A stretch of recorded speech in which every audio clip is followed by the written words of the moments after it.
Well, that's not a good sign. I got bumped out already. 2 days ago, I had my first one where the live stream didn't bump me out even once. So that was wild. It felt really nice to get to experience that. But I'm wearing my cuddly clothes today. Yeah, I don't know. I'm going to flip this and go to the music lesson. All right, so today's music lesson is on sharps and flats. Oh, the annoying quality of sharps and flats, and about half steps and whole steps and how they work on each instrument. So, here we go. So, if you don't know anything about sharps and flats, or if you know just a very little bit about piano, what you might think is that these are the regular notes and these are the sharps and flats, and you're pretty much right. Like, these that have the letter names C, D, E, F, G, A, B, C. Sorry I started at C and then repeated from G to A. I know that's confusing if you don't play an instrument. Let's put a cute filter on this. There we go. All right. So coming back. So I could start here. So this is an A. Just look for a group of 3 black keys. It's that white key right there. You just got to visually match it up. So A, B, C, D, E, F, G. And see now how I'm back at the same spot? That's the A again. So that's the A. That's the A. Sorry, I'm staring at my screen, so sometimes I overshoot it because I'm like, oh, I should look at my actual hand. But I keep having to have my eyes on the screen to make sure I'm in the right place. Okay, so you've got an A, a B, a C, D, E, F, G. So that's just a quick review, and there's the A again. So today's lesson is about, so what I was saying is, these have the letter names, A, B, C, D, F, G, and then these have names that include a sharp or a flat, right? So this, if you don't know, this is A sharp. So this is A flat. Now you can probably figure this out pretty quickly. If this is A sharp, and this is A, and this is A flat, then you can figure out pretty quickly that to sharp something means to raise it up higher, to go to one thing higher, because you can hear the sound gets higher. Going to the right is getting higher. So like if you're playing a song with your right hand on piano, you're going to be dealing with the high keys. And if you're playing a song with your left hand, you're usually going to be dealing with the low keys. But, you can do the opposite. There's songs that cross hands all the time. But, as you can see, when you go to the right, so you've made it A, here's an A, here's an A sharp. And then here's an A, and here's an A flat. Now, so if I were to just talk about the black keys, I could call this an A sharp. Or, you probably have realized this already, I could also call it a B flat. So this note now has 2 names. It's either an A sharp or it's a B flat. So if I wanted to just name the black keys, that would actually sound more confusing. When I'm down here, I can just say A, B, C, D, E, F, G. A, B, C, D, E, F, G. And so this explains why when someone like me decides, hey, let's give someone a music lesson and you don't know their level, you start on these all white keys. And so it's not because the black keys don't sound beautiful. I will flip it and just play something where all I play is black keys.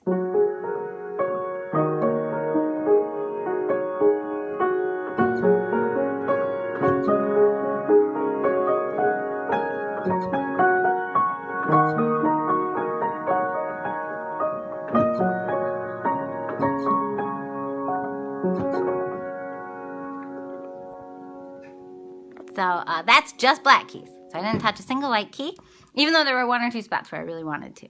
So now coming back, so from a physical perspective, playing a song only on the black keys, if we didn't name them with stupid names, this is a show for adults, so I can say stupid. If we don't name them with stupid names, then the black keys are actually the better ones to start learning on. So in a different show, I'm going to teach you what's called the pentatonic scale, and I'm going to explain to you in a different episode why these ones are easier to play if you've never played piano before. One time, I'll tell you a story. One time I was at a concert by a guy I really like. His name is John Bryan. He orchestrated albums for Fiona Apple, I believe Amy Mann. He did the score for Punch Drunk Love. I think I'm getting this right. He's done other scores, really famous ones too. They're eluding me now. Anyway, I got to see him live back when I lived in Chicago, and he calls people up on stage. He has a segment in his concert where he says, okay, I need someone to come on stage who's never played piano before. Like, doesn't know anything, never taken a lesson, I think is what he said.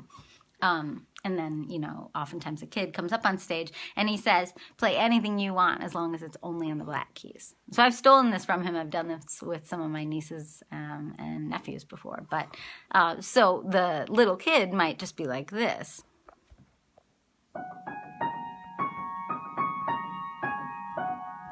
Or even literally just doing.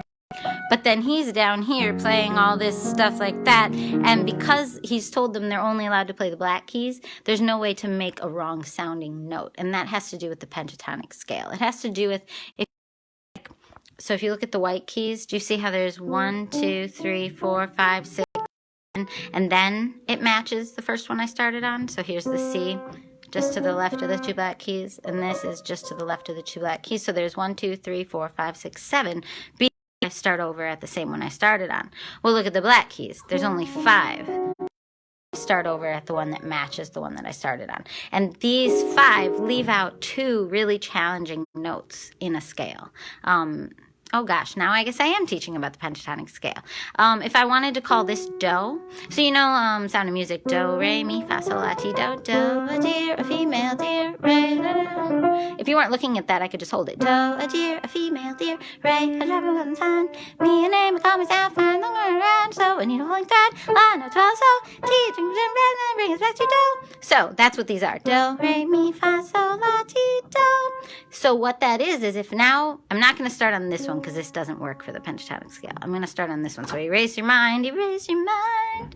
Okay, and now you're on this one to start. So find a group of 3 black keys, start on this one, call this do. This is how we learn why these 5 black keys sound so great together, even for a child who can't play. If you start on do, I think I just decided I'm going to stop worrying about whether or not I follow the script because that really stressed me out yesterday. So I'm teaching. The end. That's my show. Well, the show's not done, but the end to being hard on myself. Okay. So this is a do. So do, re, mi. Now, do you see this gap here? That's because what really I would do, if I were going to play this song, do, a deer. Wait, I should sing it down lower. Sorry. Do, a deer. Well, I can sing it lower, but still play it here. Okay. Do, a deer, a female deer. Re, a drop of golden sun. Me, a name to call I call myself. And then there should be a fa. Well, the real fa is getting off the black keys. This is the fa. Fa, a long, long way to run. And then here's the so. So, a needle pulling thread. La, a note to follow, so. You can't really hold the note and sing the thing. It really, the chord progression changes while you would sing it. But anyway, that's la, la. So far we've got do, re, mi, no fa, so, la. And then there's no T, because T would be this one. T, a drink with jam and bread, that would bring us back to do. So really, if you played this like a scale, so if you remember anything about the first day's scale, if this one were the scale, I would play it like this. I would tuck under and play that. And then I'd tuck under and play that. And that's called the G flat major scale. And you could call it F sharp. Because remember, F sharp or G flat. So it doesn't matter what you call it. When we play what's called the pentatonic scale, we leave this out. So now we're just playing. So that's do, re, mi, so, la. A lot of cultures other than ours, I would say, I watch a lot of Korean, Chinese, and Japanese television, well, Netflix, and I can't think, you don't even necessarily hear it in the modern shows, but a lot of ancient music used only this pentatonic scale.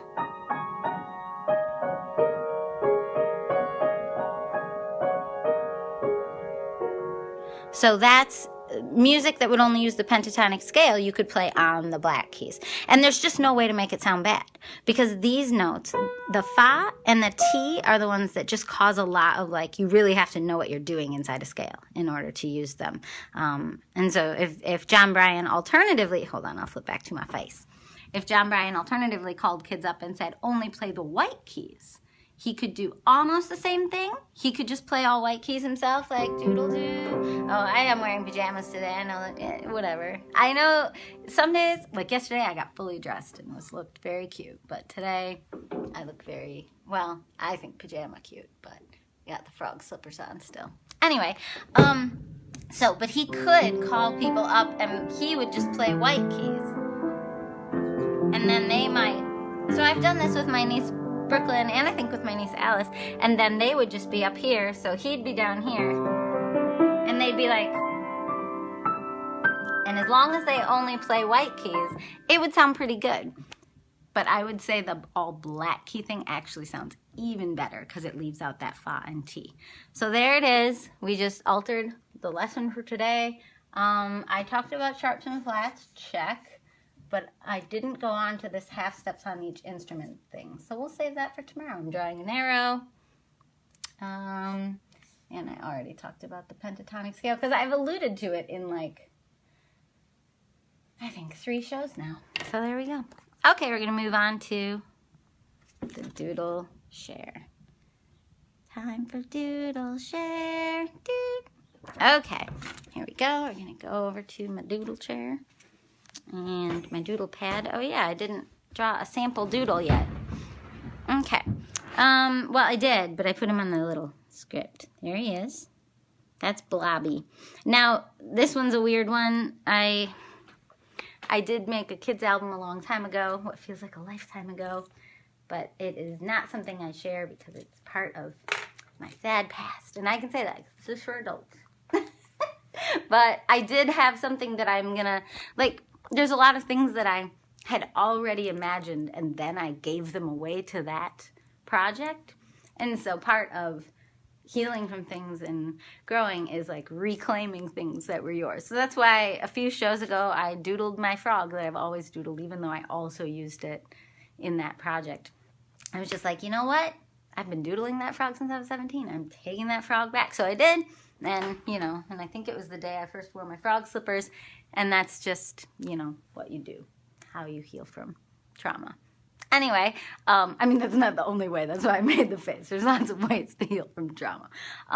But now, same with this concept is something that, it was going to be the 4th album for that project. And so that project, it was called Frog and Duck.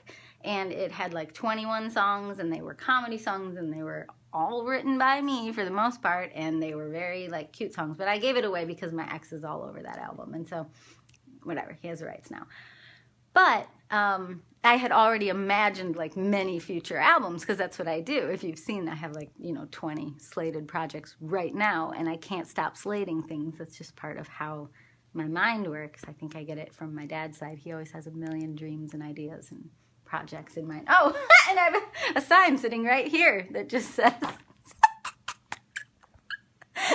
love you, Dad. These are signs. That's really funny. I've never mentioned these are signs that we, well, this is a show for adults. It's allowed. Loco. Weed. Oh, I left out the heart. Those were his bands. When I was on tour with my band Cloudlight, we stopped in Granville, I think it's called Granville, Ohio. And we stopped at his college, and me and Brian got out and stood in front of one of the buildings. I did it in the wrong order, but you get the point. I really want to redo it. Okay. Dun, dun, dun, dun. I love you, Dad. No. I love you, Dad. No. Loco. Weed. Love you, Dad. That was the right order. All right. And I made a we too if anyone wanted to do it with me, and then Brian did. We just stopped at a post office and got those. Arts and crafts, right? All right. So anyway, back to this story about Blobby. So yeah, I had this whole album in mind where it was going to be all little shapes, and like any blob would do. I think it was going to be called blobs, and it was all these little shapes. But then as long as you put this cute little the eyes, and then I always put the hands like that. I can't even point. Yeah, I always put the little hands and the little feet, and yeah, so we're gonna make blobs today. Ooh, I just decided which blob I'm gonna make because I loved this one's name. It's time for him to come back. I think it was a blob kind of like that. And then I gave it eyes, and then a smile, and then the feet, and then the hand, and I called him Toasty. There you go. And you watched me make it, so I guess I don't have to have a sample and another one. Yeah, blobby, Toasty. That's how you doodle. But yeah, the blobs was just like make any blob, and then it was just kind of fun to put the eyes and the feet wherever. Sometimes I just do one hand. Sometimes I would put the mouth. So like on one like that, I'm conflicted. It will look really funny if you put the mouth way down low. Sometimes you put the mouth way up high. This is very, very important work in the world. And where you put the hands really kind of affects what its body looks like. There you go. Nice blobs. But, you know, like I said, reclaiming my past. Like, these guys could easily live in Rainbowland, the made-up world that I made with my niece, Brooklyn. So someday, Dreambird in Rainbowland, if I ever get around to it, Dreambird in Rainbowland might exist, the kids album. So I really just have to finish adding ukulele and piano. All the stories are done, but the whole reason I didn't release that kids album is because it is insanely rambly, just like this show. So I never seem to set aside time for edits because I think the reason I don't edit is because I don't really believe in my ability to be commercial. And I guess because I've tried so many times to be commercial and sell things, and it hasn't turned into anything. Oh man, did Dad say that? My mom, Jane Fogel, just said give him a beret and he's French toasty. I need to know if my dad said that. Let me, hang on. I'm gonna do it. What color beret? Mom, what color beret? Purple? I don't know if I can draw a good beret. We're gonna try.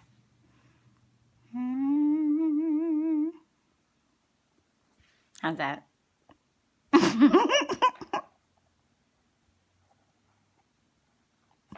I'm so proud of my mom. She said a couple times at a show a few shows ago that that they couldn't figure out the comments. So keep it up, Mom. I'm proud of you.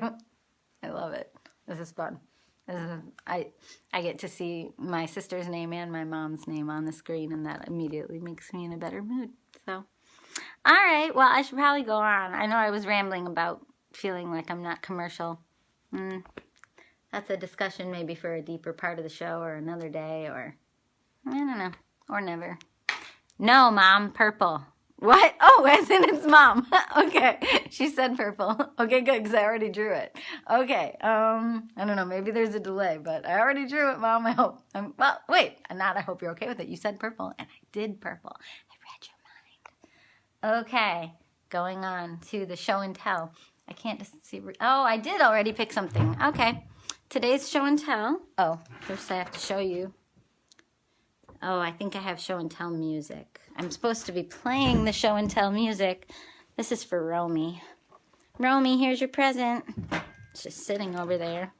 Technically, Romy isn't 18 months yet, so it's okay that I haven't given this to him. It's my friend Katie's son. Okay. Somehow I have to hold this on this page where it says show and tell and play the show and tell theme song. Okay, here we go. Oh yeah, I don't remember what it is. Time for show and tell. I think it was better than that the other day, but that's okay. Okay, show and tell today is this rainbow pillow. So all I wanted to say about this rainbow pillow, oh, and by the way, the point of doing segments like show and tell is literally just because I think there's a lot of added fear and a lot of added feeling in the world right now, and I'm trying to encourage people to appreciate the things that are around them and also to maybe FaceTime with people they care about and include in it, like I did with my niece Brooklyn the other day. Brooklyn, apparently, today's show, you're the special word. Wait, this is a show for adults, so everyone has to drink whenever I say, just kidding. Okay. Anyway, sorry, that's a little further than I meant to go. I'm being really weird. Or not, I don't know. This isn't that weird. I don't remember what I was saying. Anyway, my sister, when I passed a milestone birthday, she was sending me presents for each year that I had been alive, and this was one of them. And that was very nice. And I love this rainbow pillow, and it is a travel pillow. And it has also been on stage in shows multiple times. It'll just be like set up in front of my keyboard. And yeah, it was the minivan that we bought for touring. I don't quite fit it. Like, it's too big for me. And so there were times when I had to use this as a way to, but it was really, it was on sale. So, you know, and also it's a Toyota, so it was amazing. So, but even with all the settings all the way forward, I'm really short. I'm 4'11". So sometimes I just would have this kind of in the gap behind my back. All right. Cool storage, yes. Oh, it's time for a new segment today.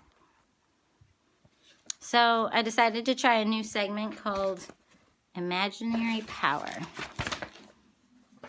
Hang on, I can't get this lighting right. There you go.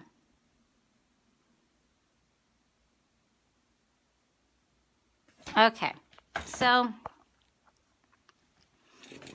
all I want to talk about for imaginary power is, it gets a little serious.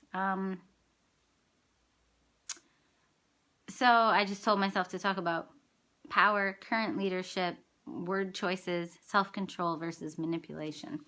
So I guess the reason for this segment is sort of a way to bridge the gap between all this silliness that I'm doing and some of the seriousness that I tend to go into on this show. So this is just a moment that I want to assert and affirm that we all have the power of imagination, and we all have the power of our mind, how we think about things, whether or not we choose to read things that make us feel good or make us feel afraid, that make us feel useful. Like, it doesn't mean about being delusional, but maybe it means about what you focus on, like how you can be useful, or how you can see an experience in your life as useful. How you can, you know, focus small versus focus on the whole big world and feel powerless, versus focusing small on a few people you can maybe make feel better that day, or who you can connect with or listen to or be a part of their lives or story. So imaginary power, the point of this segment is to remind you, and by reminding you, remind myself, that our imaginations are not supposed to be something limited to childhood. Like, why would that be given to us as children and then we're supposed to kill it? That doesn't make any sense. Your imagination is where you dream. It's where you envision. My sister and I talked a ton about this recently in this past year, because I was blocking my own imagination. As I said yesterday when I first did this segment, I was blocking my own imagination around imagining out a few years. I was blocking my imagination around whether or not to follow an old dream from 2016 of moving to the Pacific Northwest. And for no reason, just because it felt inspired. And checking out Seattle, and then my boyfriend got a Prius and we were going to take a road trip, and then I didn't have enough money, and it was like, and then life happened and we toured and we made Cloudlight instead, but still. And then same with, well, I said all this yesterday. I'm trying not to do the thing that I didn't like in the second Harry Potter book, which is repeat everything from the previous show. So I'll go back to what I was actually saying right now. So imagination, if you use it well, like a tool, like a sword, or that one's not like a sword. That'd be more like an anger kind of thing, like the usefulness of anger. Your imagination is more like the visualization I'm getting, at first I was going to say like a cloud, but then the visualization I was getting was kind of like a sheet with stencils on it, and then you overlay that over the thing, and only the stencil pokes through the thing you want to be shown. Sorry, like my eye. Or like if I just want to see eyes. Or if I just want to see, you know, this cloud, this smiley face. So your mind and your imagination power, how and what you focus on creates your reality, because you literally can't focus on everything all at once. Like you choosing to watch this and listen to this is putting me and my thoughts and my approach to life in your mind. And conversely, if you weren't watching this, you'd be putting somebody else's thoughts in your mind right now, or your own. And so I used to believe really heavily in concepts like be yourself, but I don't believe that anymore. Now I believe like be yourself if yourself is working for you. And if yourself is not working for you, then be someone else, or be your ideal hoped for version of a future self that you hope to become by doing the work to let go of parts of yourself that are not serving yourself. There you go. That's my new segment, Imaginary Power. All right, so we're going on to the book report. Sorry that my singing moments are atonal. I just never really made theme songs yet. All right, so for the book report, I'm going to stop wearing my rainbow cloud because it feels kind of awkward. I'm going to put that right here on the feelings chair. Okay. So, here's my bookshelf. All right. So for the book report, let's lean it against the... I didn't take the time to get ready a particular passage in something that I meant to get ready. So we'll do that one tomorrow. Let me get a pen.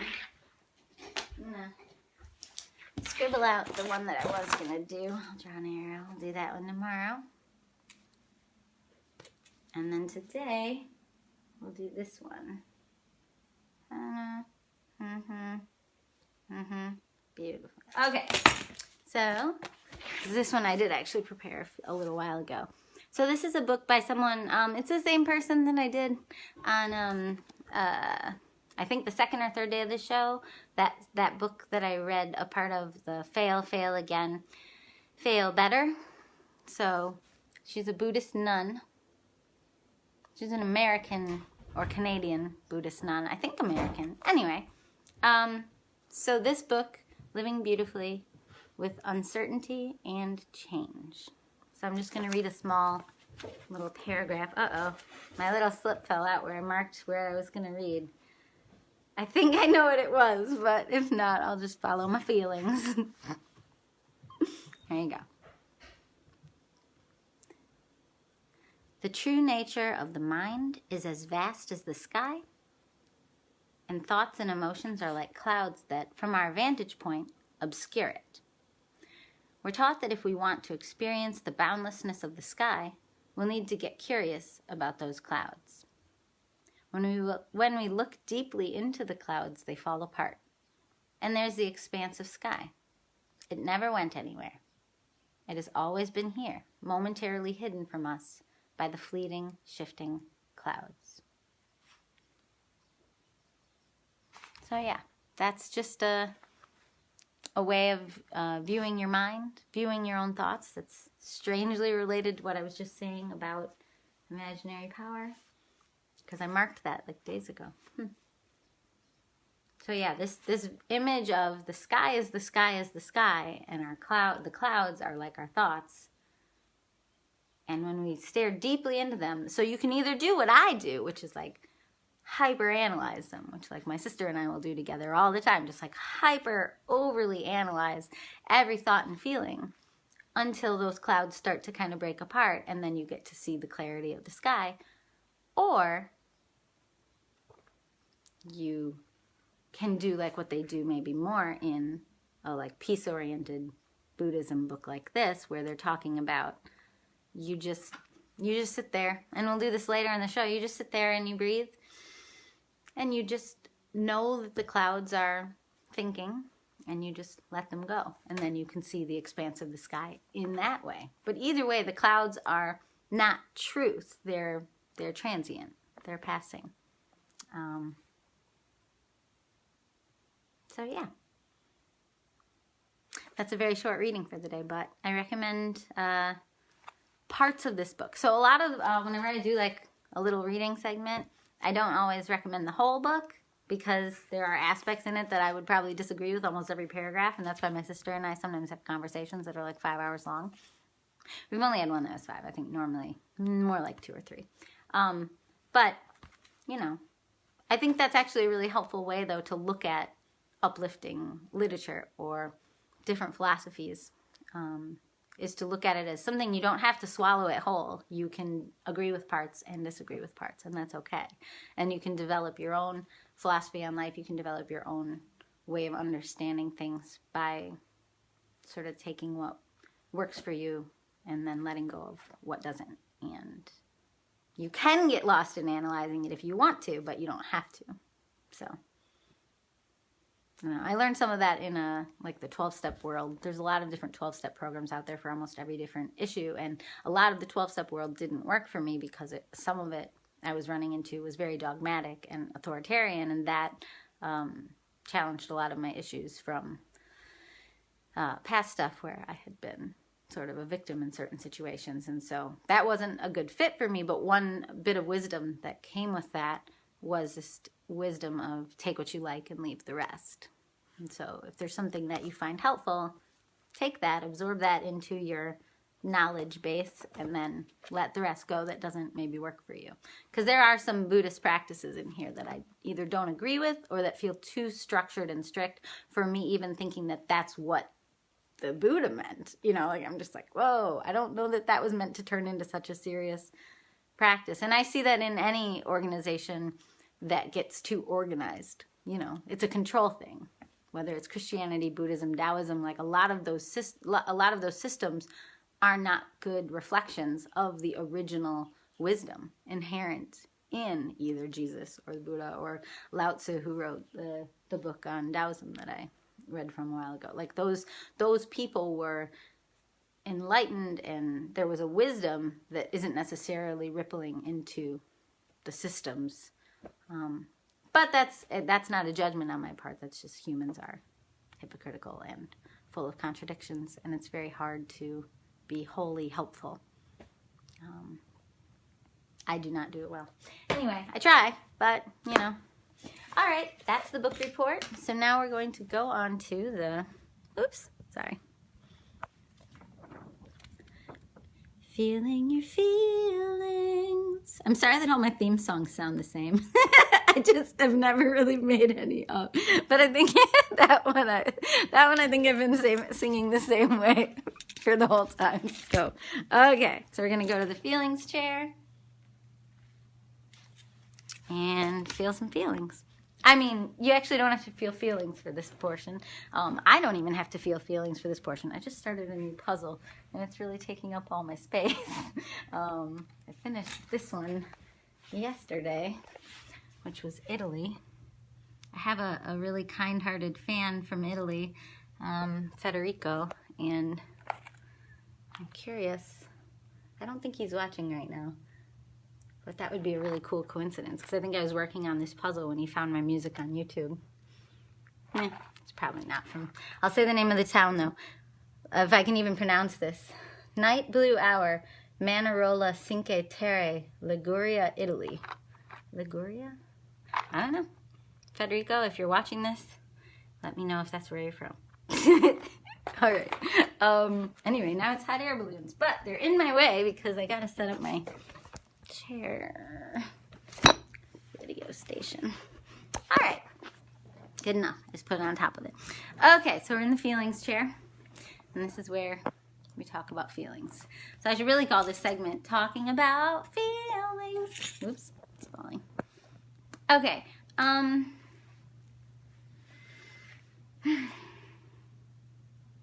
not cold. It was just needed a deep breath. Oh no, I like what I wrote down to talk about, but it's a really intense one, and not intense bad. This one isn't heavy or sad. Like I've done a segment on grief. I've done a segment on, I don't even remember right now. Again, not gonna just list things. All the shows up through Mondays are on my YouTube channel. So if you wanna catch old shows, eventually I'm gonna go through, timestamp all the segments. So if there's a segment you like the music lesson, or I have one person who's been watching who seems to like the Feeling Your Feelings segment.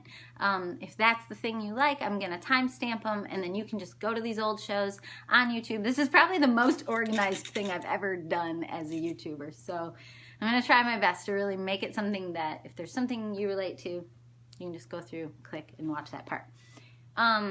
Yeah. So today's feeling is not really a feeling. Today's topic for Feeling Your Feelings is feeling other people's feelings. And I put in parentheses empathy. But I don't think this is the only way to have empathy. I know people who do more for humanity without having this trait.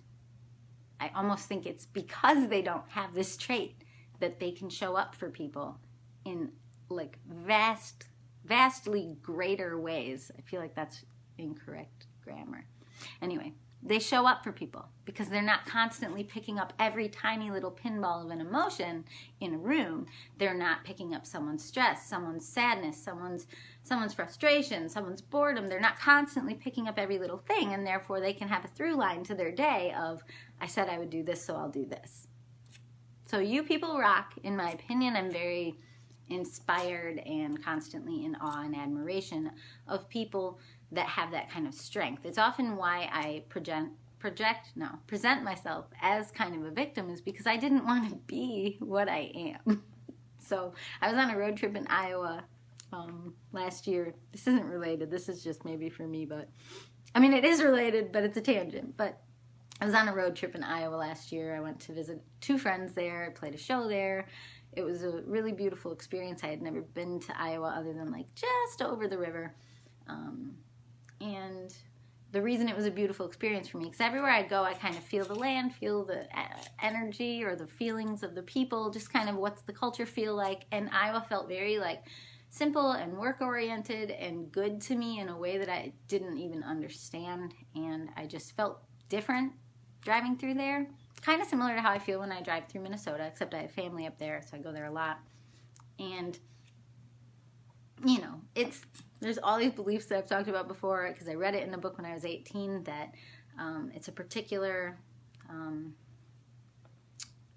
I don't remember what Native American, like it's a very particular tribe that believed in this concept, as far as I know. It's not just universal to all Native Americans, that this idea that if you travel west, that you are like going into your future. It's like a vision quest kind of thing. And if you travel east, you're going into or examining your past.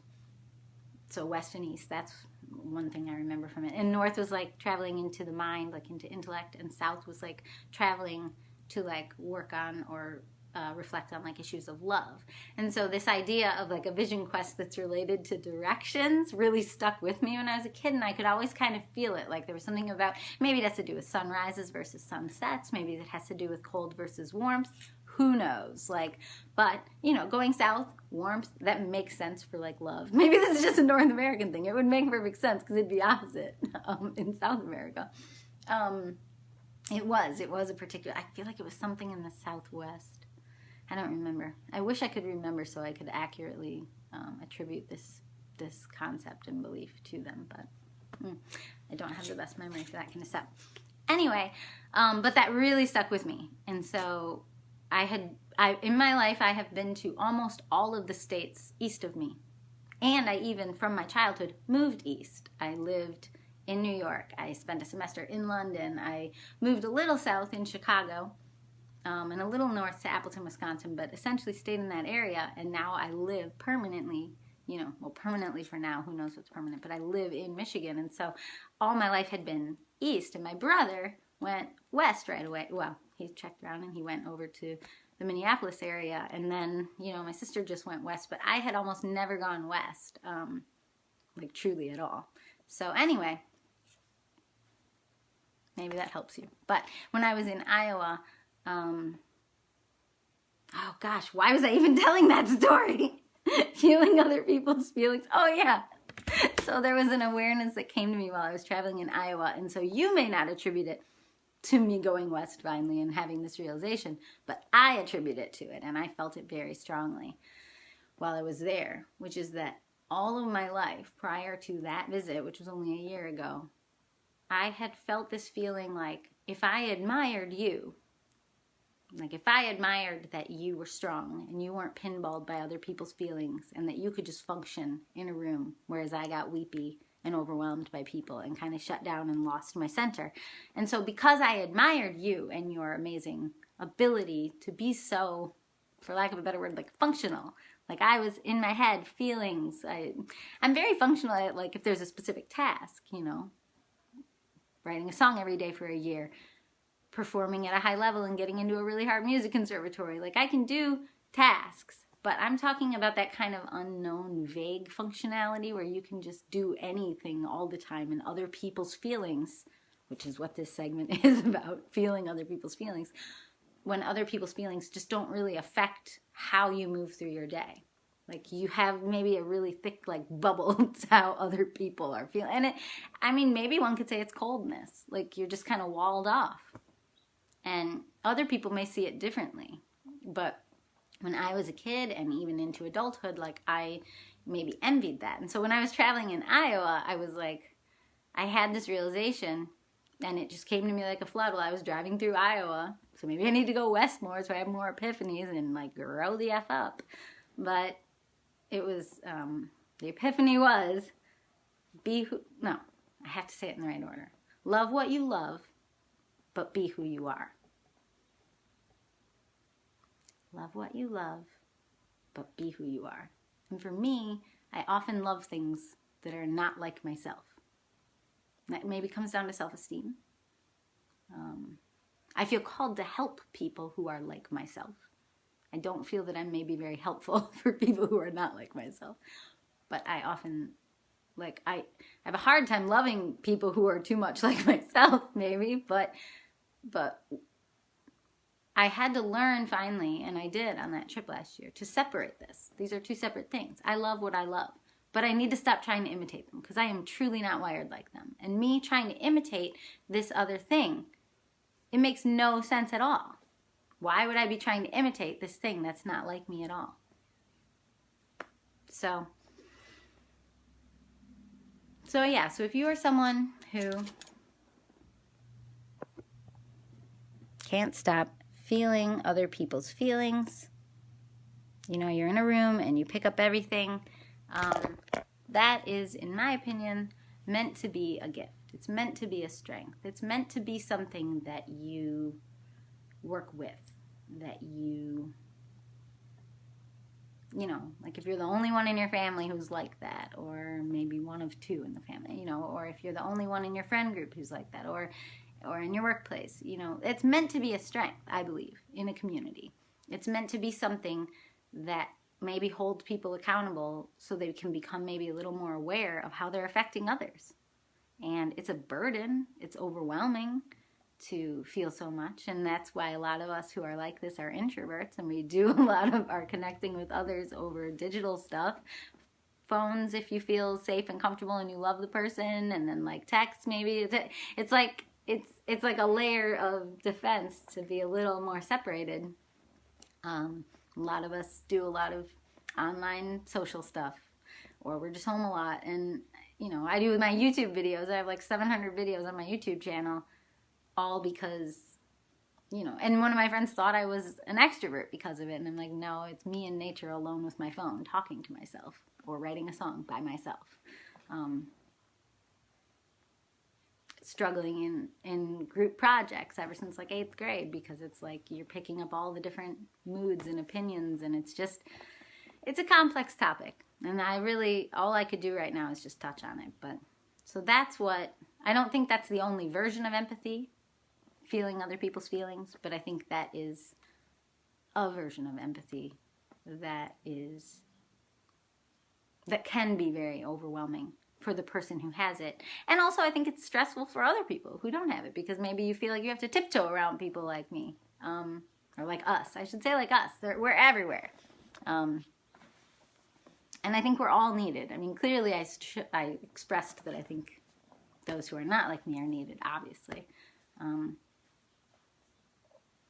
But, yeah. Love what you love, but be what you are.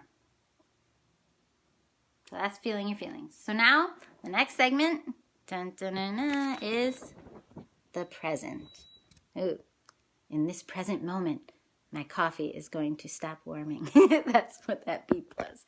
Okay, so it looks like the present, yeah, I draw little lines to remind myself when to go to another spot. The present, I've been doing this every day, just kind of helping you get present. So let's take a deep breath. Helping you get present, helping me get present. It's actually I love talking and I love sharing. Live streaming is a lot harder for me because I'm very aware of the people that I'm talking to, and I love you, and I don't know, it's intense, but I'm trying to grow.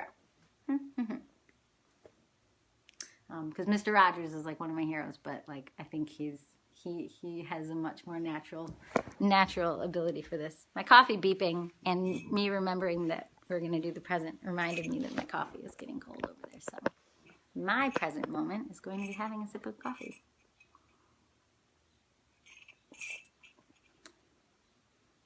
Okay, so let's talk about how to get present.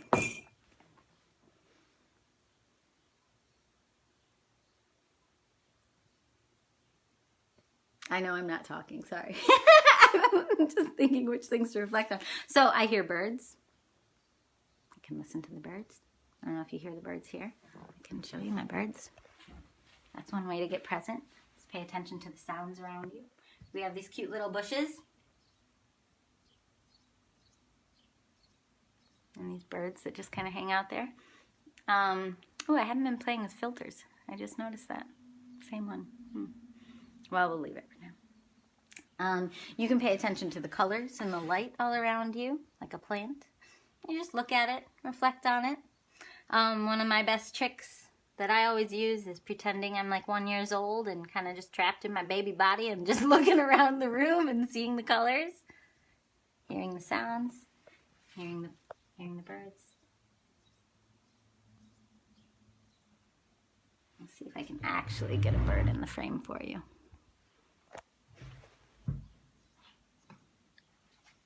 I see one.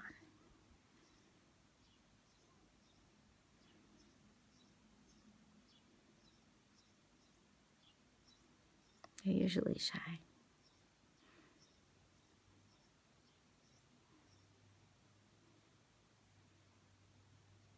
Hey, buddy. Here he comes. He's coming up to the top of the bush, but he's probably about to fly away. Yep, there he goes. All right. Well, you don't need my birds. You probably have birds near you, so that's one thing you can do. You can also, as long as you don't like focus on, hey, so-and-so gave this to me, and then reflect on, I mean, I know I already announced who gave this to me. But you can also look at things in your room, and as long as you just kind of appreciate the color or the light on them, that's a very good, helpful tool for getting present. But like I've said, pretty much every day, take deep breaths.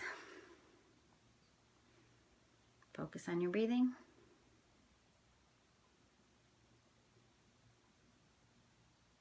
And unlike a lot of the books on Buddhism and how to meditate that I've read, I don't recommend, because it doesn't work for me, just if you think a thought, label it thinking and come back to your breath. Like, that does not work for me.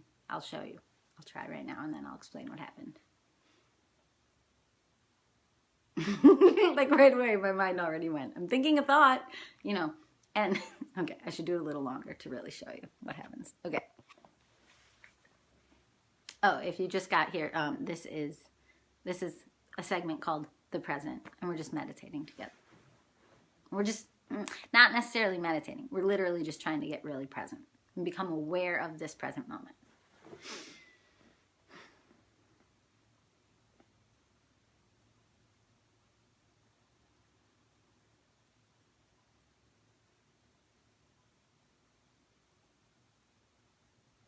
So unlike some spiritual teachers that I've learned from, I don't study anything very in-depth other than, I'm Christian, study God and, you know, I don't know. I have a very mystic, kind of fluid, weird spirituality. Anyway, not getting into that right now.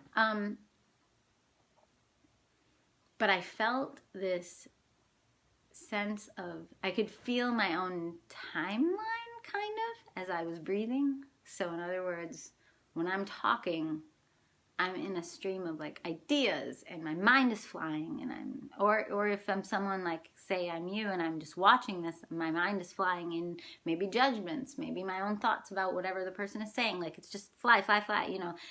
And when I started breathing, I could feel, instead of being in those ideas, because ideas put you in other places in time, in other places in space. So ideas, and this is why this labeling thinking and coming back to your breath just doesn't always work for me, because it's like almost too boring for the type of mind I have. That sounds terrible. I'm just saying, this works better for me. So maybe if you're like me and you have a really fast mind or a fast mouth, this will help you. When I was breathing, obviously you do need to breathe and focus on the breathing when you're trying to get present. But then, as I was doing it, it was like all of the different things I had been saying in the different segments, the book report, the feeling your feelings, the doodle, the music lesson, thoughts of me talking with my mom, my sister, name dropping my family, or talking about Iowa. It's like in all those moments, I was going different places, not only in space in my mind, Iowa, Minnesota, London, New York. I've mentioned all these places in one little, well, not little, I've been talking for a long time already, but I've mentioned all these different places. That's not presence. That's me going not only to different places, but to different times. I've brought up the past and I've brought up the future. So I was talking about something in the past, and then I was talking about my potential future and your potential future, and just future in general and past in general, and just like whoosh, whoosh, whoosh. And sorry, I just noticed how cute that little ball is. We're going to do that now. There, that was very present.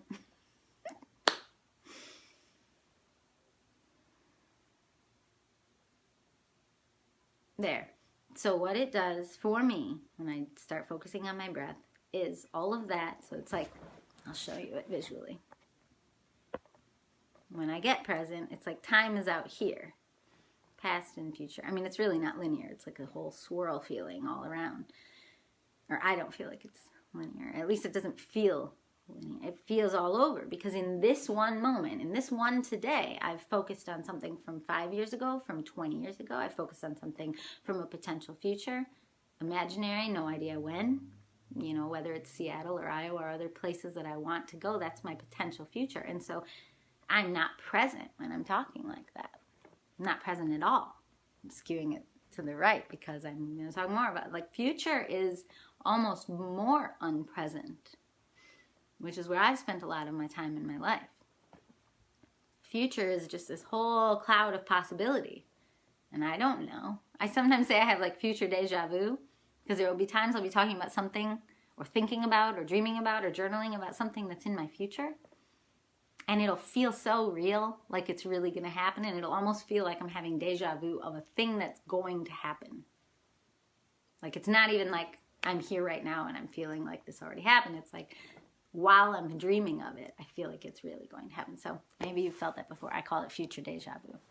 Anyway, that is all of this. And then when I was talking about my past, I brought up so many places, so many thoughts, so many feelings. I brought up my ex. I brought up my trauma. I mean, that's like, and to me, maybe this is just me, but to me, that feels less like a cloud. I forgot that you're seeing a mirror image of this. I will say that my past, I'm using my left hand.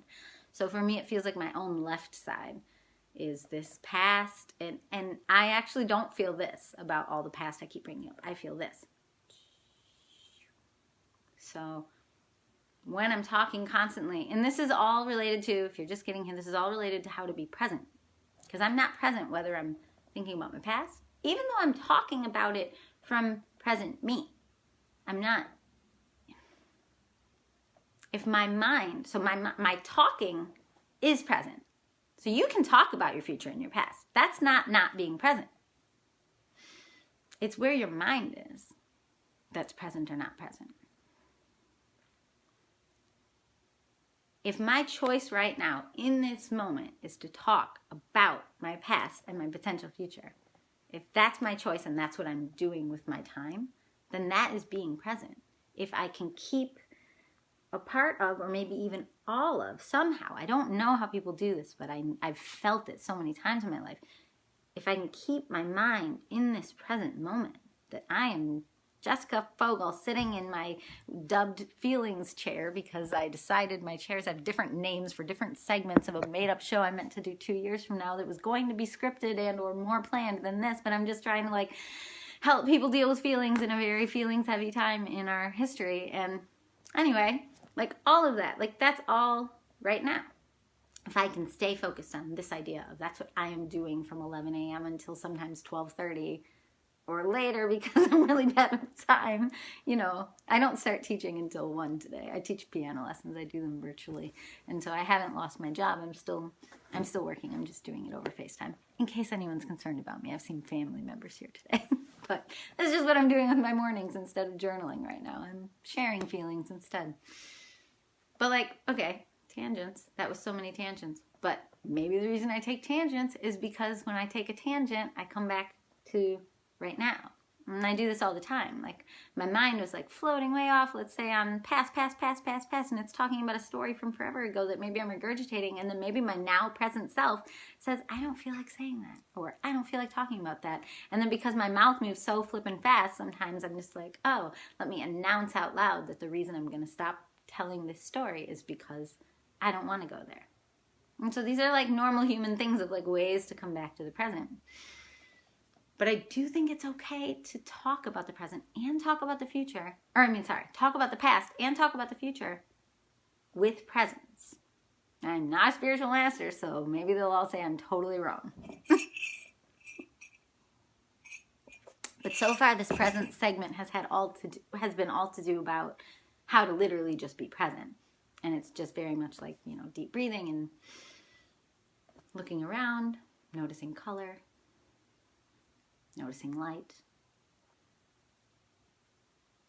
But that's not practical in reality. Like, I don't know what you believe, but I believe in God, and maybe this is hell. I don't know. Like, you know, like maybe we all would just like to go back and just be with God and just, you know, have all of this be done, all of this contrast, as they say in some New Age spirituality, but like,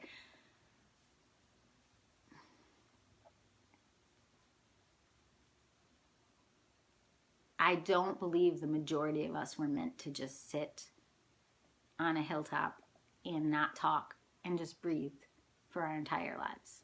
I don't think that's what presence is. I don't think that's what connecting to God is. That's not what Jesus did. It's not like Jesus went off for 40 days and nights and then forever and just ignored everyone until he was back to God. Like, that doesn't even make sense. Like, we are having a human experience. If we are souls, if we are spirits having a human experience, then we can't just sit and meditate all day, every day. Plus, it's not functional. Like, you have to pay your bills, you have to do things, you have to be in the world. We have to be in the world. Even sensitive, little pinballed by everyone's feelings people like me. And so if we have to be in the world, and we can't just shut our crazy mouths that always want to run. And part of the reason my mouth wants to run all the time is because I'm trying to counteract absolute garbage that I see being spewed all over each other. And yes, that's judgmental of me, and then that gets me in a loop of self-criticism.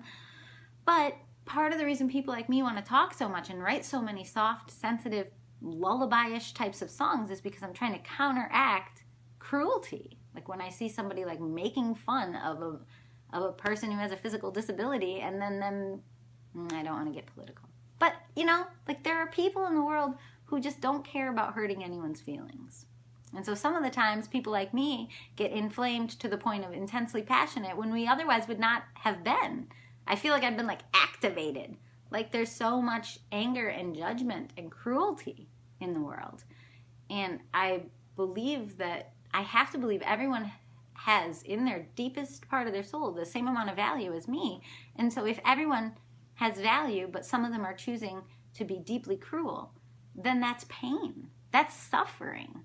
That's heartache. That's not cruelty because they just suck.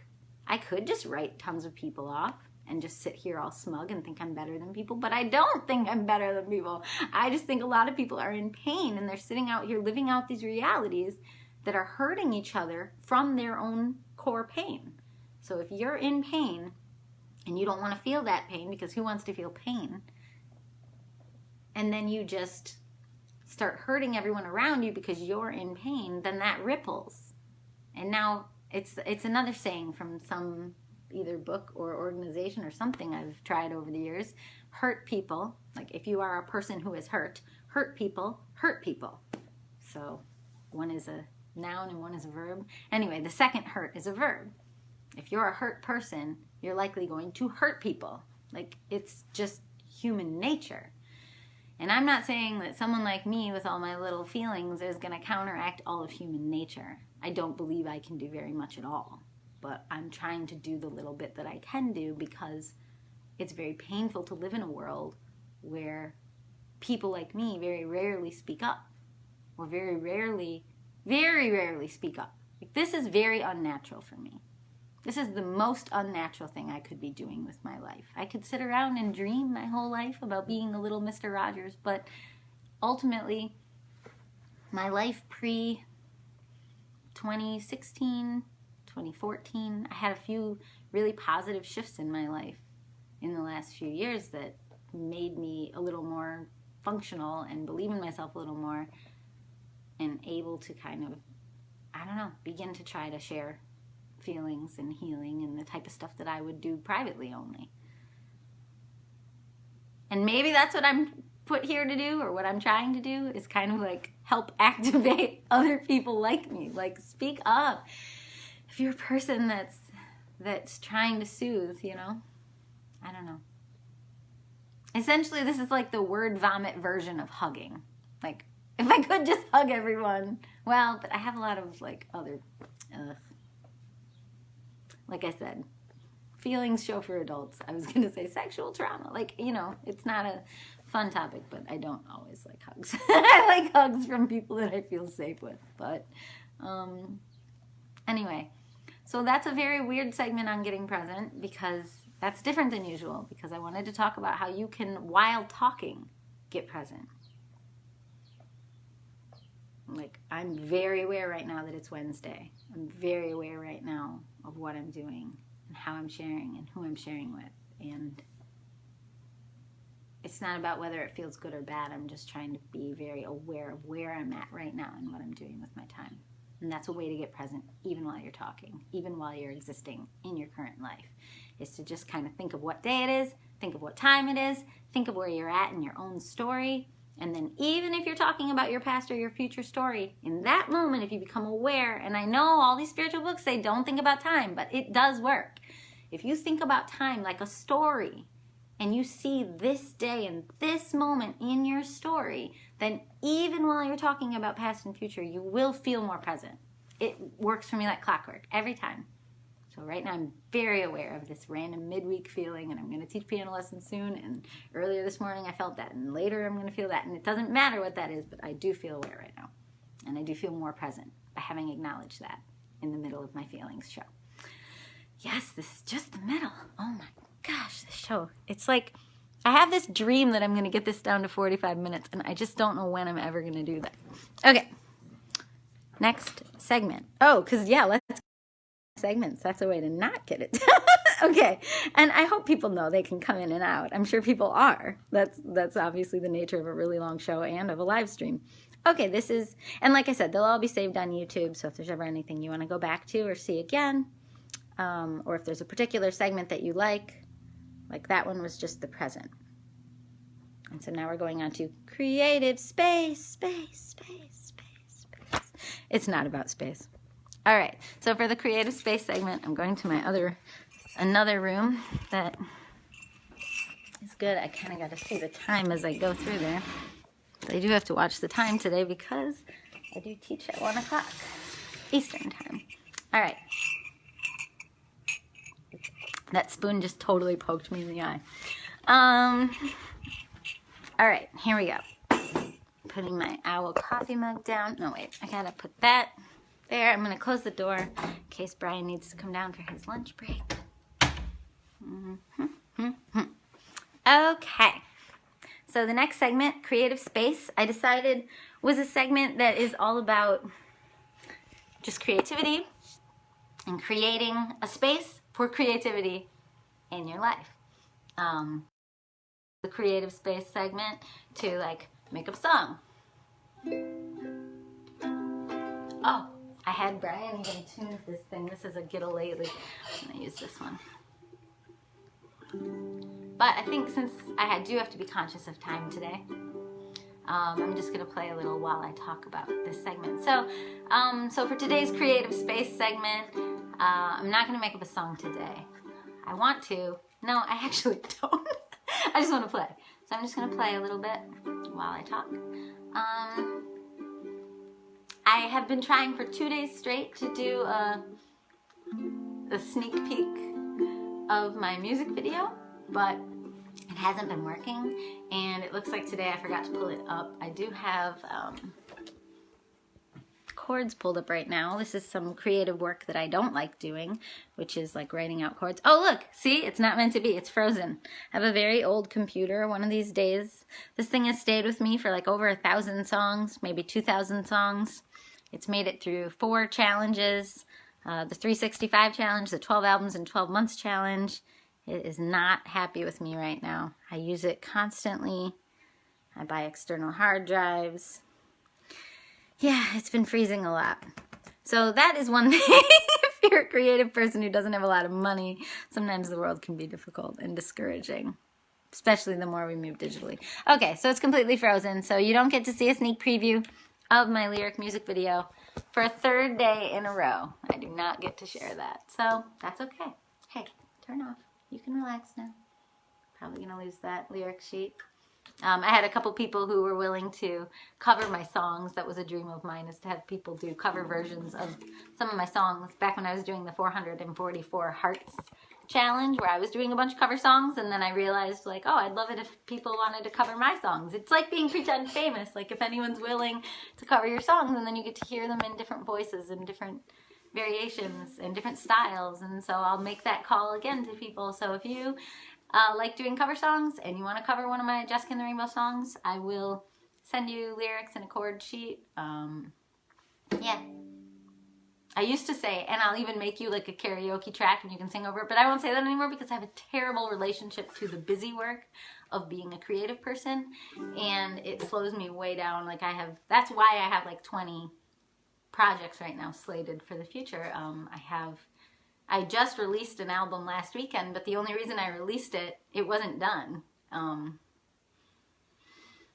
going to play while I tell you this story, because this is the creative space moment, and I'm going to use it to talk about my wrestling, my challenges with creativity, even though that's not really what it was meant to be as a segment. But my computer crashed, and I don't feel like making up a song, so that's what I'm going to talk about in creative space today.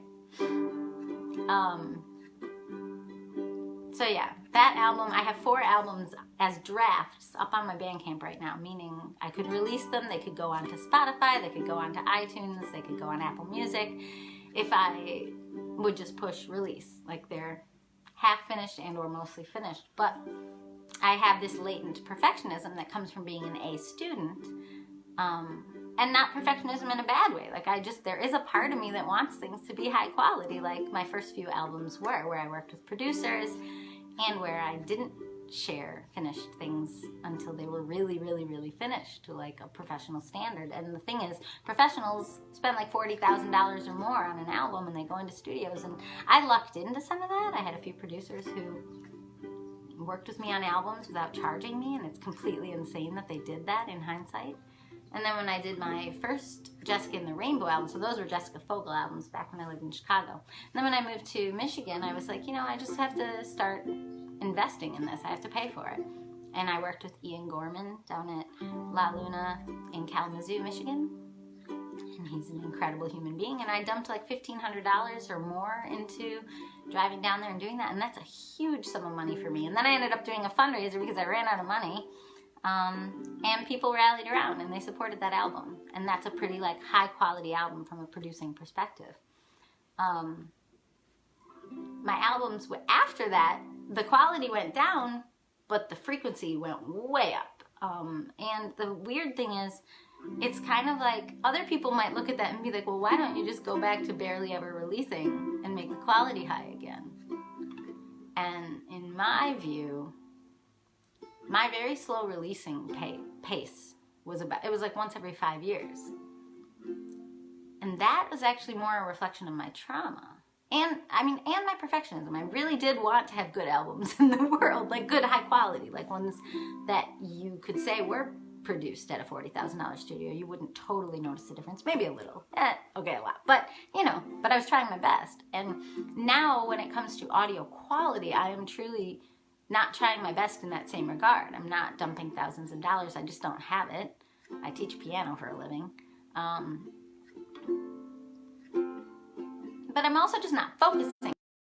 So what's changed is I've always had, maybe since 2008, I've always written like hundreds of songs a year. And the biggest difference is, in the old days, none of those got shared. And maybe that's okay, because maybe they weren't my favorite. To you to know what my process is like. There's something in me that wants you to... There's something in me that wants you to have seen what this creative experience and creative life looks like. So what I do now, I'm going to finish up these slated lo-fi albums, but what I do now is a little different. So the ones I'm finishing are kind of left over from the 365 challenge, and then I'm probably going to stop releasing super lo-fi albums, unless I really feel compelled to on a random day, or I feel inspired, or like called to, or something. It's a spiritual thing. But once I get through this chapter and I go back to working on high quality albums again, I will still probably continue to write songs and release them just randomly on my YouTube channel. Because what I learned through this process of releasing 365 songs in 365 days, or 12 albums in 12 months, what I've learned is that most creative people aren't showing process. And so you are the consumer, or if you're creative like me, then you already know this, but the people who are consuming music are not aware of the process that's going into that. And not everyone's process is like mine. But that's okay. I wanted people to know my process anyway, so they could understand me better, so they could stop giving me wrong advice, maybe. So they could see value in what I do, not just in what they think I should do, or in what they think would work in terms of making me successful. I don't know that there is a one path to success. I really don't believe in it anymore, because I have done very high quality albums that nobody beyond my friends and family have seen. And I'm talking high quality, like, $3,000, $4,000, $5,000 albums with a slow release and letting people know for many months ahead that this is going to be released. And yeah, I didn't know much about press at the time, but I tried my best. So, Cloudlight got some press. That was cool. We got press in Scotland, and we both Cloudlight and Jessica and the Rainbow were on the front page of Bandcamp as new and notable. That was cool. But then where do you go from there? Like, I don't know. And how people do it, well, I've heard stories, and I've met people who are semi-famous, and some of them have played at our house or in our area, and we've opened for them, and a lot of it is a very business approach to music, and I don't really have that bone. But I've tried to develop it a little bit. And so instead, I've sort of found myself on a path of trying to help people who are on this same path that I'm on not feel shame about not being able to figure out this very complicated path that is very similar to playing the lottery with your entire life. And being poor in the meantime, So I guess I just want to say it's okay if you're on a creative path like me, or if you're thinking of being on a creative path. It is similar to the lottery. There are no real rules. There's no one way to do it, and it's okay. You don't have to figure it out. And if you're like me and you feel inspired to share your process, maybe a little more than you otherwise would, instead of the alternative, which is creating a end result packaged final product and not sharing any of the process of how you got there. And that kind of creates hero worship sometimes. Like, whoa, that's so amazing that they did that. But when you watch the whole process of how they got there, it's less amazing. It's just more human. It's more relatable and more, I don't know. For me, that has more, like, it feels good to be in that world, even if hardly anyone is ever watching what I'm sharing, because I share so much. So that's part of how I deal with process, how I feel inspired to share process. And that's, I guess, what I shared in the creative space segment for today. So sometimes it'll be a song, writing a song in front of you. Sometimes it'll be showing you work on my computer when my computer's working. And sometimes it'll be talking about the creative process. All right, next segment. Gotta watch that time though. Okay, the next segment is called Spiritual Stuff. I don't know, I'm trying to make up theme songs. Okay, spiritual stuff. I feel like I've talked about a lot of spiritual stuff today already. So I won't share too much more, only because I do have to go teach piano at 1 o'clock today. Normally I teach closer to 2, 2:30, 3 o'clock, but Wednesdays are my earlier days. So I have to be very aware. Okay. I'll just kind of reiterate a couple of the things that I said for some of the people that I know maybe weren't here earlier. Although please know that you can find all of these on my YouTube channel. My YouTube channel is usually in the links in my Instagram. It's linked on my Bandcamp. It's linked at jessicaaintherainbow.com. Click the button that says YouTube under the links section, and you'll see ridiculous amounts of videos. Most of them unedited, unformed, just very, very just like this. So, but some of them even more like private thoughts and feelings, just because I'm not used to live streaming, and I'm very conscious of who I'm talking to when I see your names pop up. And so thank you for being here. So spiritual stuff, all I'll say today is I've talked a lot about being present. I've talked a lot about past and future today. I've also talked about well, in the book report section, I talked about the Pema Chodron book today, the one called, oh gosh, I didn't write it down because I was winging it. I chose a different book than the one I had been planning to choose. It was the one about uncertainty and change. I don't remember the title of it, but if you go back in the video once this is on YouTube, you'll see the title. Dealing with Uncertainty, no, that's the subtitle. Anyway, it's a Pema Chodron book, but the quote in there was all about the sky, and how Buddhism teaches that the sky is like the mind, or is like life, and the clouds are just floating through, and those are your thoughts, and those are distracting you from the real sky, and you don't want to get too attached to any one of the clouds because they're just clouds. You can't hold it, right? And so it's just, and so I don't really do it in a Buddhist way. I don't even do it fully in like a Christian way, even though I believe in God, Jesus, Holy Spirit. Like, I am very loose even about how I experience all of that, you know. And so the whole thing about like not holding on to anything, I don't know, it's like having no ground, but I think that can be an uncomfortable image for people spiritually. If you become too aware, and that's why Buddhism was hard for me, it's like becoming too aware that there's no ground and everything's uncertain and there's change, and then also being told to meditate and just let go of all thoughts and feelings. I'm like, that leaves me in what feels like a black hole that I'm not falling in. I'm just static, and here's this black hole, and I'm just there, and it's just not a good feeling for me. It doesn't provide any comfort, and Buddhism would say, well, you're probably not supposed to have comfort, but I don't agree with that, and that's where I'm more of a God, Jesus, Holy Spirit kind of girl. But this image of it being the sky, of it being above me, not below, with no ground, but above me, and the sky being vast, and the clouds not being something I can stand on, well, that I can get behind, because who would stand on clouds? You'd have to be upside down. So you aren't going to stand on the clouds, but if I go up into them in my mind, and I see the clouds, and then I remember that the sky is more what's real, and really even beyond the sky, then there'd be, you know, the atmosphere and space and all that. So like, if all of that is more what's real, and I, you know, of course I can't stand on clouds. That makes sense. So that's a clearer image for me. And maybe that's a little bit being in some sorts of delusion, you know, if you're someone who needs to hold your center and hold your ground while living in your head, while living in the sky and the clouds and all that, like, that's a little bit delusional, and I understand that. Like, I understand that life is not permanent, and we are all marching towards death, and I'm sorry if that's heavier than you wanted to think about right now. And I also understand, sorry, I have to put this back for levity. I also understand, that we don't get to know when, if we're all marching towards death and we don't get to know when, if we have 1 more year, 5 more years, 20 more years, 40 more years, or only 1 more day, like we don't get to know.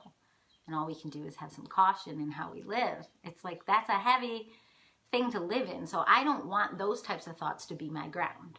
I understand some spiritual traditions will encourage that being your ground. I don't like that. For me, that's not functional. That's not useful. And I am a way better servant of any sort of love and light and positivity or just realism for God or for the universe or for other people when I am in touch with all of these feelings of instability being like above me, like being like clouds. If that's my ground, if instability is my ground, then I'm unstable and I'm not useful to you. And then I'm not talking to you right now and I'm not sharing any of my light and I'm not sharing any of what's helped me or what's worked for me. I'm just not sharing it all. And I'm just sinking down into a depression, and eventually my songs would start to reflect that. And then that's like the song I shared on the second day of the show, which is called Rabbit Hole. You go down and you want to dig into your trauma, you want to dig into your painful feelings, you want to dig into that uncertainty and really accept that uncertainty, you might end up like me where I fell down what feel like trauma holes. It's like the more trauma I had, the more I started living in that hole. And when I was living in that hole, I don't know if you believe in law of attraction, but then I started attracting more stuff down at that level. And then that caused me more trauma holes because some of those people started traumatizing me more. And that's how people like me end up being abuse victims, which happened to me multiple times. So it's like, don't live down there. It doesn't work. And I'm not trying to be anti-Buddhism. I'm just saying, which is weird because I read that. I'm anti some parts of everything. I don't mean to be, but it just happens. And so it was from this Buddhist book that I read, the Pema Chodron thing, the image of the sky, the image of the clouds. That works. That works for me. Yes, that is not stable. We can't hold any of these clouds. None of these thoughts are fixed. None of my words are right. None of it is 100% reality. None of what I'm saying is reality. None of it's 100% true. That makes sense to me because that's up here. But I still have ground right now. And if a spiritual tradition wants me to believe that I have no ground, then that feels false to me. Like that's like asking me to go into my mind and imagine I'm in a black hole and I'm just sinking forever until I die. Like that doesn't help. So that's where I'm more for, like if there is light and there is dark, I am way more for the light. In fact, I'm 100% for the light. At this point in my life, that's why I brought up the book, The Great Divorce, a few days ago. Because The Great Divorce by C.S. Lewis, and he is Christian too. Like, I know my version of being a Christian is super weird and not church going and very, very strange and collecting tons of different belief systems, but it works for me to keep me sane and to keep me functional and to keep me helpful as I know how to be. And other systems do not help me do that. But C.S. Lewis talked about, the more you go up towards the light, the more you maybe are letting people down who are intentionally choosing darkness. And that was not my intent by choosing light, but I do feel like I alienate people whenever I talk about God, or piss people off, or anyone who doesn't agree with certain belief systems. Or maybe they associate me with people from their past who were traumatizing towards them in the name of God. Not on any God's authority necessarily, but they believed they were speaking on God's authority. Maybe. I don't know. I didn't have that kind of spiritually traumatizing experience, but I've heard of many people who have. And I don't like being associated with that for you. But when I say God, capital G, God, when I talk about what I mean, the creator of the universe and seeking light and getting out of the chaos, my tummy's rumbling. It's telling me I need to eat lunch before I teach you. And not try to solve the mysteries of the universe. Anyway, to wrap that up, spiritual stuff is complicated. Yes, light, dark. I'm on the side of light. Not because I think dark is evil necessarily, although maybe I do believe that, but I don't think that is what needs to be believed. I also can see the value of the yin and yang and the ways that everything's feeding each other. It's sort of like the Big Bang. I could see how it could just be science. You split apart. If I'm seeking light, that means I'm dark. If If light is seeking me, like, I don't know. I don't know anything. I don't think any of us really know anything. I mean, it's very complicated. I don't know that that is true what I just said about if I'm seeking light, it means I'm dark. It would mean I'm dark from the yin and yang perspective. I don't know. I don't know good guys, bad guys. I think it's way more nuanced than any of that. I don't know. But I think trying to have there be no ground, like Buddhism would teach in some cases, is very destabilizing for people who maybe already struggle with like borderline or other mental health types of issues. Like I've had PTSD, I have anxiety and other things. So it's like finding what comforts you is not like, it's frowned upon by some people if you seek comfort. And that's why I've had to turn and walk away a little bit from some belief systems in community. Because we can't be 100% helpful and 100% non-comfort seeking and always helping. I mean, and then there's hypocrisy everywhere too. So, okay, gotta wrap this up. So, I gotta go on to the next segment because I'm almost out of time. Okay, the next segment is called Your Body and Mind. So I gotta do this really quickly today, but this segment is literally just about learning how to use your mind to scan your body and find where you're holding feelings that are troubling for you. So I'm scanning right now, and where I'm feeling energy, extra energy right now is in my, hang on. I'm gonna really think it through. So you can check any body part. You can check your head, your forehead, your throat, heart. These kind of align with chakras if you believe in chakras. But it can be anywhere. I learned this from a therapist like 15 years ago. She said, that this is a way for people who aren't normally in touch with their body, who maybe live in their minds, to learn how to feel their feelings, like in their skin. So, okay, I'm just kind of feeling through, where am I feeling extra tension? Other than the tension of knowing that it's getting close to 1 o'clock Eastern and I need to get ready to teach piano because I have some paying clients soon. Okay, hold on. Yep, I'm feeling in my stomach. So, and my stomach's grumbling. And I don't think it's just that I am hungry. I think it's something else. So, okay, here's how you do it. You put your hand on a body part that's feeling some stuff, and you just use kind of creative imagination and visualization to just kind of ask yourself what you're feeling. It's kind of like the other segments in the show, like getting present. It's kind of like the imaginary power segment. And you just kind of ask that body part, what is it trying to tell you? Okay, this time my gut really is trying to tell me it's hungry because I do have to eat lunch before I teach. But also, okay, hang on. I mean, and my stomach isn't actually talking right now, so I'm not actually crazy. I mean, at least not for this. And also, I don't think so, because if you think you're crazy, then you're not. I mean, anything that I say that sounds crazy, I understand that it sounds crazy. So, okay. Anyway, back to my tummy. So you just kind of try to hear the thoughts in your head, but kind of through the through line of the body part you're touching. So if it's your head, your forehead. Anyway, okay. My stomach today is saying,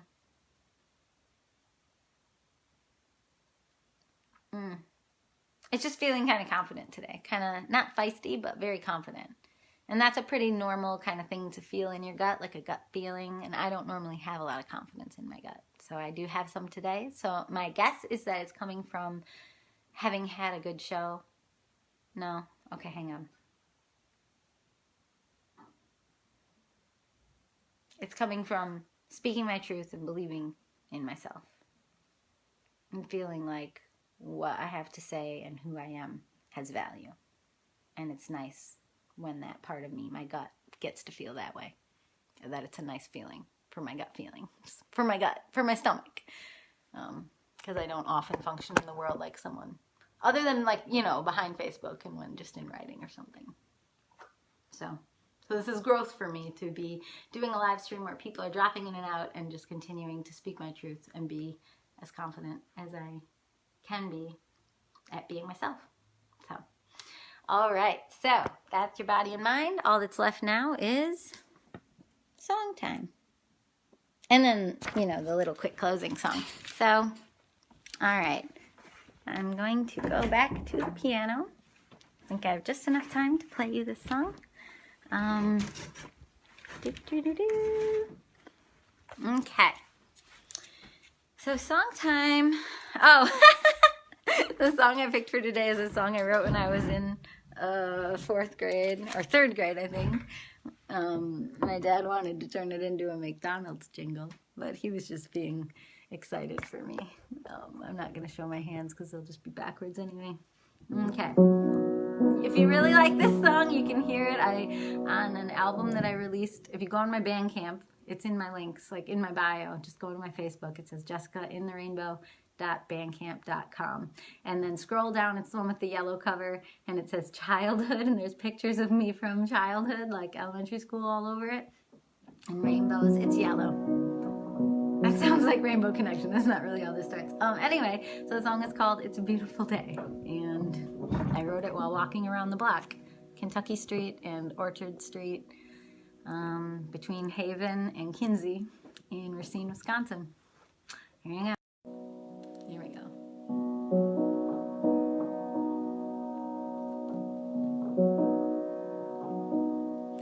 It's a beautiful day and the sun's shining brightly.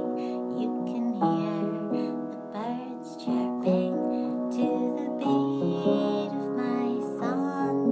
This song is a song that is sung so delightfully. When you hear this song, nothing could go wrong. It's the kind of song that makes you up and at it, to feeling bright and jolly all day. When there is some trouble or someone you're mad at, remember this song and you'll say, hey, it's a beautiful day and the sun's shining brightly. You can hear the birds chirping to the beat of my song. This song is a song that is sung so delightfully. When you sing this song, nothing could go wrong. Nothing could go wrong.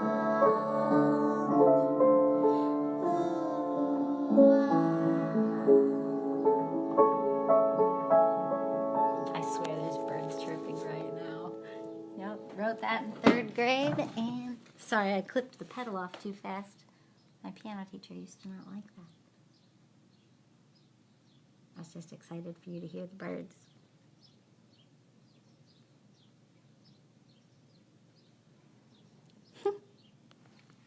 All right, well, that's my show for today, and it starts every weekday at 11 a.m.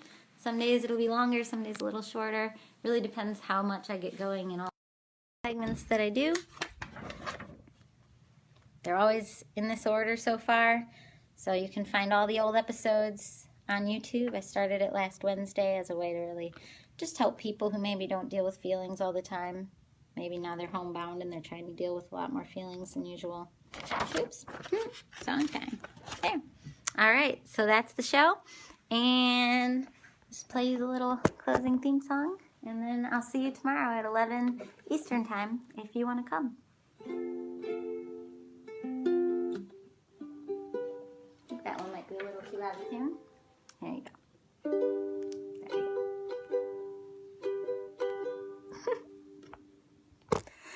The world can be your friend. There's no reason why it can't. The world can be your friend. All you have to do is take its hand and sing.